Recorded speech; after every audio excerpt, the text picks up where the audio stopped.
एक दल के प्रभुत्व का दौर। आज मैं बताऊंगा पॉलिटिकल साइंस में आपको 11वें पार्ट के नोट्स।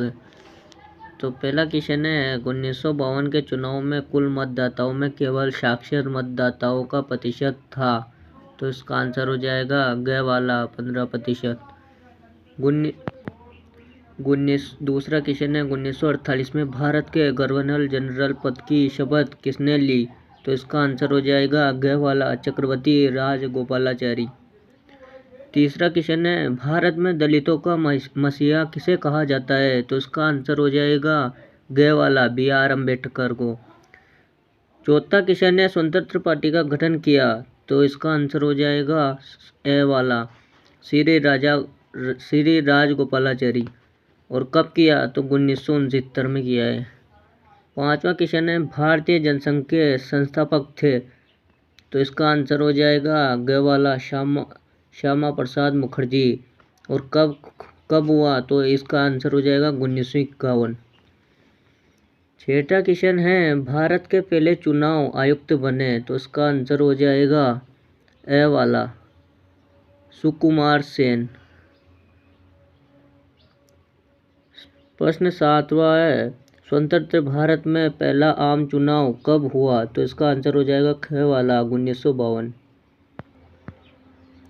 आठवां क्वेश्चन है, 1959 में कांग्रेस सरकार ने संविधान के किस अनुच्छेद के अंतर्गत केरल की कम्युनिस्ट सरकार को बर्खास्त कर दिया। तो इसका आंसर हो जाएगा ग वाला अनुच्छेद 356।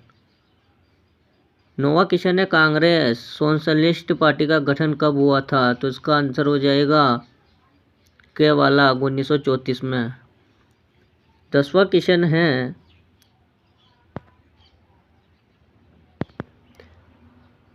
इंडिपेंडेंट लेबर पार्टी के संस्थापक कौन थे। तो इसका आंसर हो जाएगा ग वाला भीमराव अंबेडकर।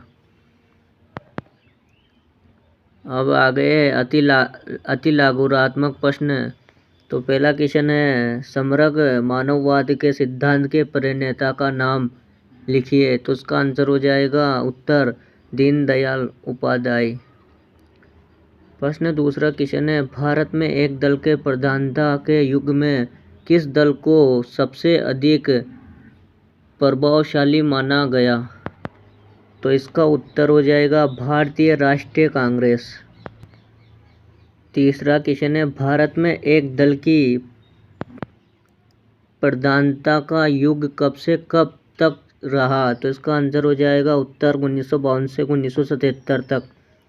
चौथा क्वेश्चन है, भारत में निर्वाचन आयोग का गठन कब हुआ। तो इसका आंसर हो जाएगा उत्तर 1950 में। पांचवा क्वेश्चन है, स्वतंत्रता के बाद भारत में एक पार्टी के प्रभुत्व का दौर क्यों रहा था। तो इसका आंसर हो जाएगा स्वतंत्रता के बाद भारत में कांग्रेस ही एकमात्र ऐसी पार्टी थी जिसका संगठन पूरे देश में गांव-गांव तक फैला हुआ था, इसलिए एक दलीय प्रभुत्व का दौर रहा। छठा क्वेश्चन है, भारतीय दलीय व्यवस्था की कोई एक विशेषता बताइए। उत्तर बहुदलीय प्रणाली है और राजनीतिक दल विभिन्न हितों का प्रतिनिधित्व करते हैं। सातवां क्वेश्चन है, प्रथम 3 आम चुनावों में कांग्रेस को कितनी सीटें मिली। तो इसका आंसर हो जाएगा प्रथम आम चुनाव में 364। और कब हुआ था ये। तो 1952 में। दूसरा आम चुनाव में 371 और ये 1957 में हुआ था। और तीसरे चुनाव में प्राप्त हुई थी 361 सीटें, ये 1962 में हुआ था। आठवां क्वेश्चन है, स्वतंत्रता प्राप्ति के समय कांग्रेस के प्रभावशाली नेताओं के नाम लिखिए। तो इसका उत्तर हो जाएगा पंडित जवाहरलाल नेहरू, सरदार पटेल, मोरारजी देसाई, जगजीवन राम, डॉक्टर अंबेडकर, डॉक्टर राजेंद्र प्रसाद तथा श्री राजगोपालाचारी।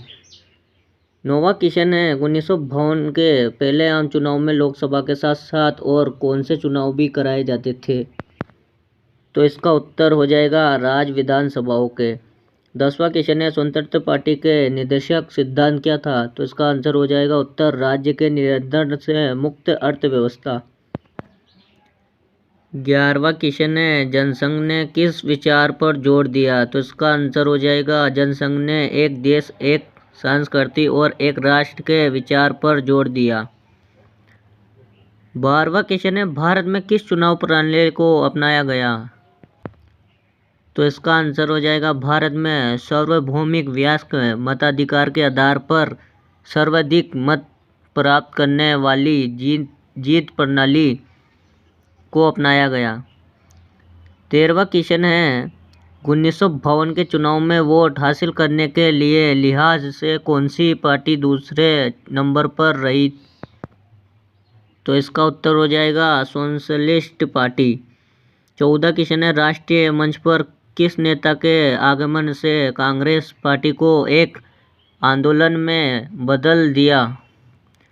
तो इसका आंसर हो जाएगा महात्मा गांधी के आगमन से।